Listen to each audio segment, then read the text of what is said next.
Jean XXIII est pape, il sera bientôt remplacé par Paul VI. Les Russes commencent à tourner dans l'espace, dans de drôles de petites bulles métalliques, suivies de près par les Américains. En France, De Gaulle est président, l'OAS fait parler la poudre, Killy gagne toutes les médailles au ski, Bambuck et Jazzy courent comme des flèches. Les jeunes découvrent le rock, Piaf et Cocteau meurent presque le même jour. À Mulhouse, Émile Muller est déjà maire. La ville, industrieuse et laborieuse, mue. De nouvelles constructions voient le jour un peu partout.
C'est une autre époque, quand on parle des années 60, c'est pas que Johnny qui se roule par terre, c'est tout le contexte, c'est la facilité, c'est les vaches grasses, hein, et ça c'était fabuleux. Nous on est bien, on est heureux, la vie nous appartient, vraiment aucun problème.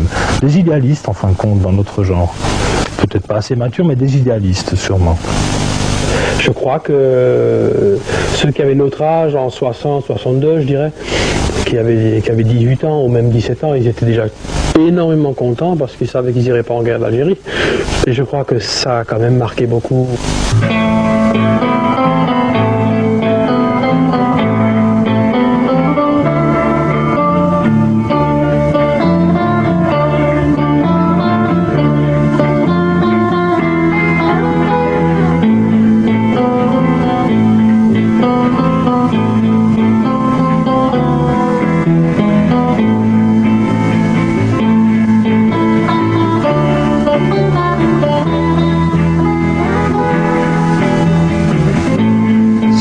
Si peu préoccupés par les événements du monde, se réunissent tous les dimanches dans ce lieu magique, la salle de la Bourse.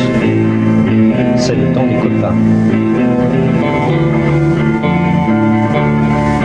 La Bourse, c'était la boum telle qu'on l'entendait à l'époque. Tous les groupes défilaient, on se retrouvait, c'était vraiment super, quoi. C'était le dimanche après-midi en principe, et ça permettait vraiment à tout le monde de se retrouver, quoi. Mais là encore, on peut peut-être en tirer une sorte de conclusion, c'est qu'il y avait d'autres salles, il me semble qu'il y avait d'autres salles dans Mulhouse qui n'avaient pas ce succès. Et on se demande pourquoi cette salle a eu ce succès. Moi je me demande vraiment si ça vient pas du fait qu'à la Bourse, c'était une salle qui était très très bien située, qui avait une réputation, mais je sais pas, je dirais presque méchamment peut-être. C'était peut-être la salle des gens un peu aisés de Mulhouse.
retour.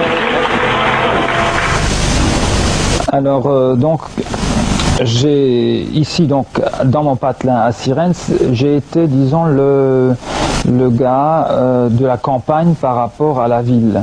À la ville a commencé donc dans les années 62-63 cette ébullition de cette musique rock et yéyé, et les soirées, les après-midi à la bourse. Et moi, dans mon coin, je répétais mes chansons. Et une copine qui allait à la ville pour s'éclater dans ses booms m'a dit, mais viens donc, présente tes chansons et chante à la ville, si on veut. Je dis, allez d'accord, j'ai pris ma guitare. Et contrairement à tous les autres qui étaient venus en groupe, il y avait donc les Barons, les Méharistes, les Moustiques, les Strangers, etc. Moi, je suis arrivé seul avec ma guitare et je me suis mis sur scène, seul. Et ça a pris, ça a marché. Alors, contrairement à ce que vous allez penser, je ne vais pas chanter, c'est vous qui allez chanter. Alors, je vais voir si vous connaissez ce refrain. Allez, on y va.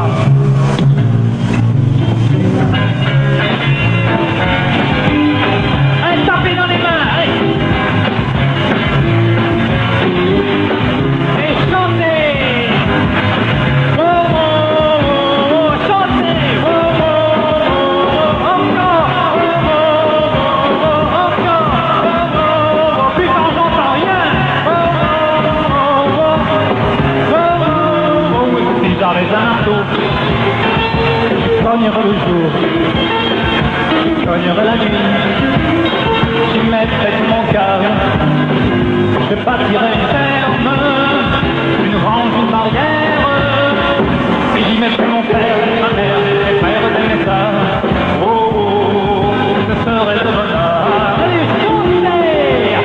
Oh, oh, oh, plus fort. Oh, oh, oh, encore. Oh, oh, oh, si j'avais une cloche, je sonnerais le jour, je sonnerais la nuit. Avec mon cœur, pour le travail à l'aube, et le soir pour la soupe, j'appellerai mon père, ma mère, mes frères et mes sœurs. Oh, oh, ce serait le bonheur. Allez, à vous. Oh, oh, oh, oh, oh, oh, si j'avais une chanson, la chanterais le jour, la chanterais la nuit. C'est mon cœur, pour le travail à l'autre, et le soir pour la soupe, je chanterai à mon père, ma mère, mes frères et mes sœurs. Oh, oh, oh, ce serait le bonheur. Allez encore, chantez. Oh, oh, oh, plus fort. Encore. Oh, oh, oh, si j'avais un marteau, et si j'avais une cloche, j'avais une chanson à chanter, je serais le plus heureux. Je ne voudrais rien d'autre qu'un marteau, une cloche et une chanson, pour l'amour de mon père, ma mère, mes frères et mes sœurs. Oh, oh, ce serait le bonheur. C'est le marteau du courage, c'est la cloche de la liberté. Cette chanson c'est pour mon père, ma mère, mes frères et mes sœurs.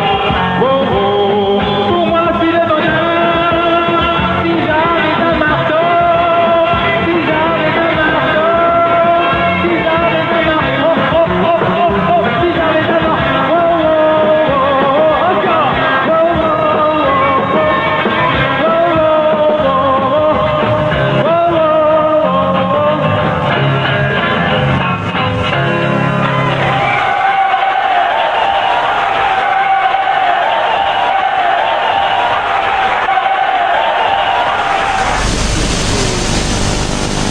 Oui, c'est-à-dire quand j'ai constaté que ce que je faisais, la façon dont je chantais, etc., plaisait beaucoup, je me suis risqué à me présenter à des concours de chant. Et en particulier à Colmar, à la Foire au Vin, où il y avait en coulisses, aux aguets, Johnny Stark, qui organisait donc chaque année à l'époque les spectacles de la Foire au Vin. Et donc 2 ou 3 années de suite, j'ai terminé soit premier ou second de ces concours de chant.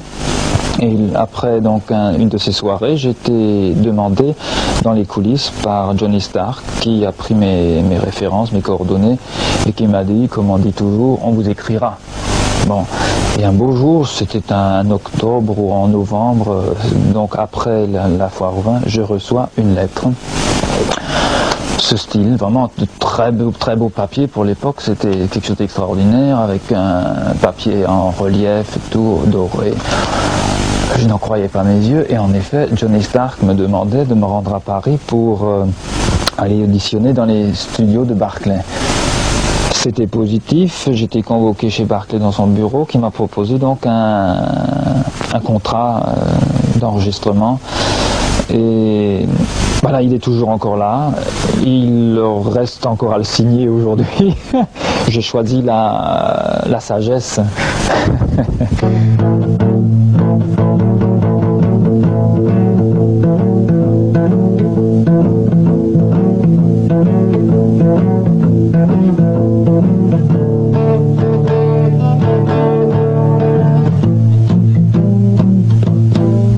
Le succès, nous on était persuadés qu'on était mondialement connus, évidemment, mais je crois que le succès dépassait largement Burgtüller et Brunstatt. Mais non, je crois qu'il faut pas, avec le recul, on se rend bien compte que non, ça n'allait pas très loin. Vous avez fait une tournée Dans le sud de la France, oui, bien sûr, comme tout artiste qui se respecte. 2 mois à Valras-Plage même, un endroit qui n'existe même plus en tant que dancing comme c'était à l'époque.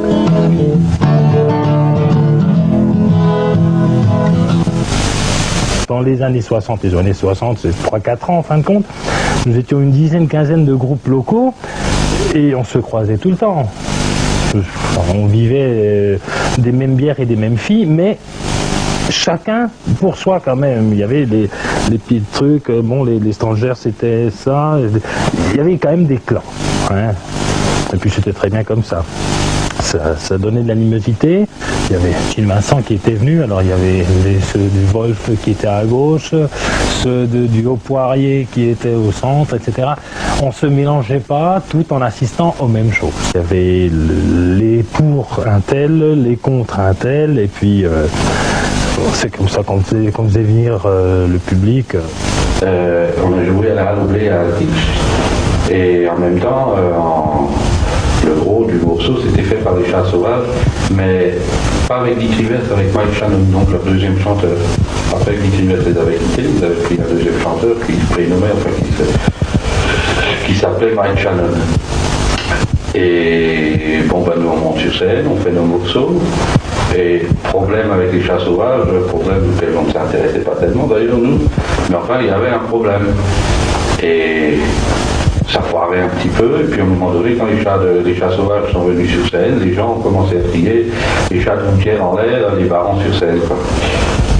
C'était, pour nous, c'était quelque chose de super. Hein. Danny, ça a toujours été un cas, quoi. Mais je veux dire, on a préféré Daniel parce qu'il avait beaucoup plus de présence scénique, c'est-à-dire il chantait, mais il chantait pas que pour leur chanter quelque chose, il chantait de son... ça venait du fond de ses tripes.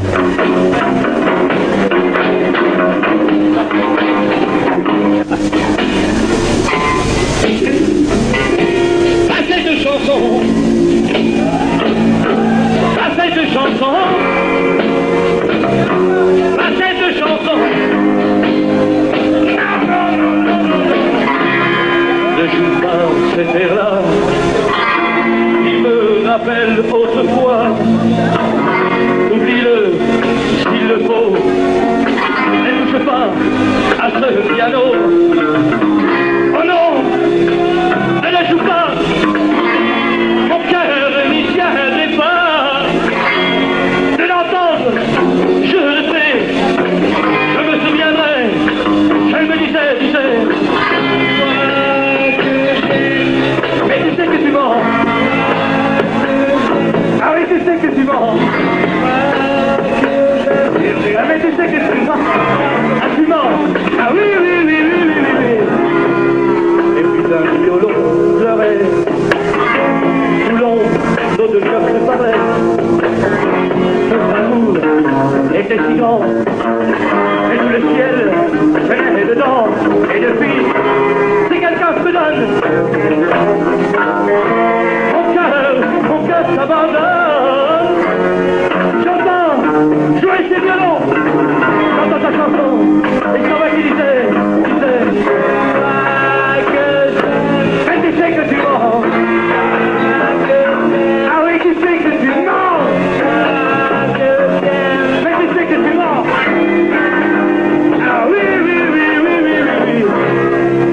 un violon serré. Souvent, nos deux cœurs se parlaient. Notre amour était si grand. Mais tous les ciels étaient dedans. Et depuis, c'est quelqu'un se donne. On appelle l'équipe et au bout de quelques années, on s'est retrouvé donc avec ce Claude Claudie, que pour un certain temps, on a dit tiens, on fait des vieux morceaux qu'on a fait en 62, 63, et je me rappelle, on avait fait pas cette chanson de Johnny Hallyday. Donc c'était 68, 70, je ne sais pas exactement la date. Il y a des jeunes qui sont venus nous voir et qui nous ont demandé qui a fait ce morceau. Ils ont cru que c'était une nouveauté. En fait, c'était un vieux morceau qu'on avait sorti des placards, qu'on avait commencé à jouer, où on avait mis un peu de cuivre dedans, on avait un peu orchestré. Mais enfin, ça restait, le morceau restait le même. Il y a des jeunes qui sont venus nous demander qui a enregistré ça, parce que pour eux, c'était du tout neuf, ils ne connaissaient pas. Tandis que maintenant, en 90, ils connaissent pratiquement tous les morceaux des années 60. La musique des années 60, moi je crois que c'est que le jeune qui écoute ça aujourd'hui, il doit ressentir je crois qu'il doit ressentir la même chose que nous on a ressenti quand on a écouté cette musique. C'est-à-dire pour les jeunes c'est quelque chose de tout nouveau en fait. Et je crois que c'est justement cette fraîcheur dont j'ai parlé tout à l'heure, cette simplicité en fait de la musique.